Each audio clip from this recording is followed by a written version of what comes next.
Hello friends, welcome to movie and drama channel.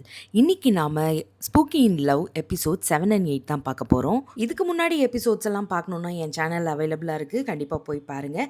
And உங்களுக்கு பிடிச்சிருந்ததுன்னா என் சேனலுக்கு மறக்காமல் சப்ஸ்கிரைப் பண்ணுங்கள். வாங்க நம்ம இப்போ எபிசோட்குள்ளே போகலாம். இவங்க ரெண்டு பேருக்குமே என்கேஜ்மெண்ட் ஆகிற மாதிரி இவங்க போய் அங்கே சொல்லுவாங்க.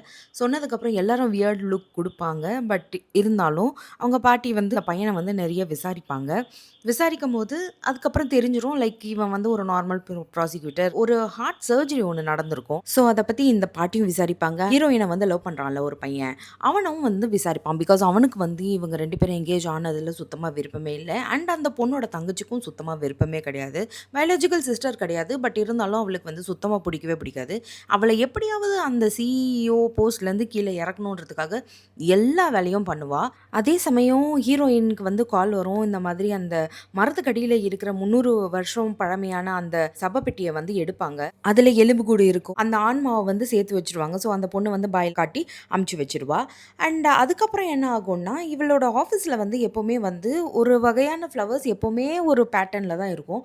அதை வந்து ஒரு மாறுபட்டு இருக்கிறத பார்த்துட்டு அவள் வந்து அந்த கடைக்கே நேராக போவா. அங்கே போனபோது தான் தெரியும் ட்வின் பிரதர் போல இருக்கு.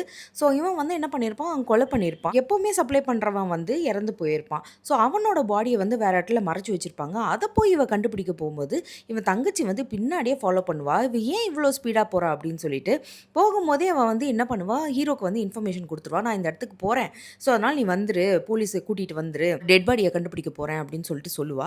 ஸோ அதுக்கேற்ற மாதிரியே இதுவும் நடக்கும். பின்னாடி வந்து இவ வீடியோ எடுத்துக்கிட்டே வருவா. ஹீரோ எப்படியோ காப்பாற்றிடுவான். ஆனால் இந்த தங்கச்சி இருப்பாள், அவள் போய் அவங்க பாட்டிக்கிட்ட காட்டிடுவா. இங்கே பாருங்க இவ என்ன பண்ணா அப்படின்னு சொல்லிட்டு. அப்படின்னும் போது அவள் வந்து சொல்லுவா, இல்லை நானும் என் உட்பியும் வந்து மீட் பண்ணுறதுக்காக தான் நாங்கள் வந்து 2 பேரும் தான் மீட் பண்ணோம்.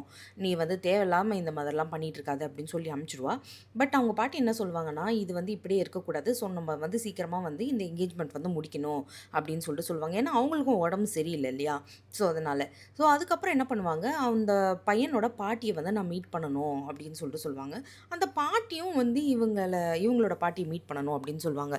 ஸோ அதுக்கேற்ற மாதிரி வந்து மீட்டிங் அரேஞ்ச்மெண்ட்ஸ்லாம் நடக்கும். நடக்கும்போதே இவங்க வந்து அன்ஃபார்ச்சுனேட்டாக அந்த ஹோட்டலுக்கு, ரெய்னா ஹோட்டலுக்கு வந்து அந்த பையனோட பாட்டி வந்து வந்துருவாங்க முன்னாடியே வந்தபோது இந்த பொண்ணோட பாட்டிக்கு வந்து உடம்பு சரியில்லாதவ இருக்கும். ஸோ இவங்க வந்து கைத்தாங்கலாம் உட்கார வைப்பாங்க. நார்மலான கான்வர்சேஷன் நடந்துட்டுருக்கும். சரி ஓகே, எனக்கு வந்து சரியாக தான் படுது. ஸோ அதனால் நம்ம என்கேஜ்மெண்ட் டேட்டை ஃபிக்ஸ் பண்ணிக்கலாம் அப்படின்னு சொல்லிட்டு சொல்லுவாங்க. ஸோ இந்த மீன் வயல் என்ன ஆகும்னா, இவளோட போஸ்டிங்லேருந்து எப்படியாவது இவளை டவுன் பண்ணணும். பிகாஸ் இவளுக்கு பேயெல்லாம் தெரியுது. பேயெல்லாம் கண்ணுக்கு தெரியும் போது இவளால் வந்து எதையுமே வந்து ஹேண்டில் பண்ண முடியாது அப்படின்னு சொல்லி சித்தி இந்த மாதிரி இருக்கிறவங்கெல்லாம் வந்து ஏதாவது ஒரு புரளியை கிளப்பி இந்த மாதிரி ஒரு போர்ட் மீட்டிங் அரேஞ்ச் பண்ணி இவளை வந்து எப்படியாவது வந்து கீழே இறக்கணும் அப்படின்னு சொல்லி பார்த்துட்டு இருப்பாங்க. ஸோ அந்த பையனும் என்ன பண்ணுவான், அதுக்கேற்ற மாதிரி அந்த பொண்ணை லவ் பண்ணான் இல்லையா, அவன் தான் இருக்கிறதுலே பெரிய வில்லன் நான் நினைக்கிறேன். ஸோ மீன்வைல் வந்து இவன் வந்து என்ன சொல்லுவான், அந்த பொண்ணுக்கு என்கேஜ்மெண்ட் வேறு ஆக போது, நான் உனக்கு ஒரு கொடுக்கணும் அப்படின்னு சொல்லிட்டு சொல்லுவான். போனால் அவன் வந்து அது வழக்கம் போல் சொதப்பிடும்.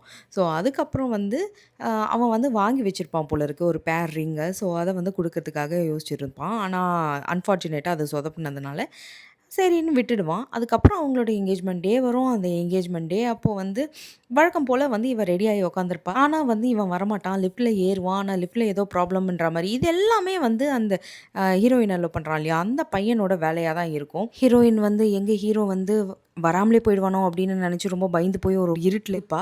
உடனே ஹீரோ வந்து அவங்க வந்து கையை பிடிச்சி இழுத்து, நான் எப்படி இருந்தாலும் வந்துடுவேன், எங்கே இருந்தாலும் வருவேன் அப்படின்ற மாதிரி சொல்லுவான். ஸோ இதோட எபிசோடு 7 அண்ட் 8 முடியுது. ஸோ உங்களுக்கு என் பதிவு பிடிச்சிருந்ததுன்னா மறக்காமல் என் சேனலுக்கு சப்ஸ்கிரைப் பண்ணுங்கள். மறக்காமல் வீடியோக்கு லைக் பண்ணுங்கள்.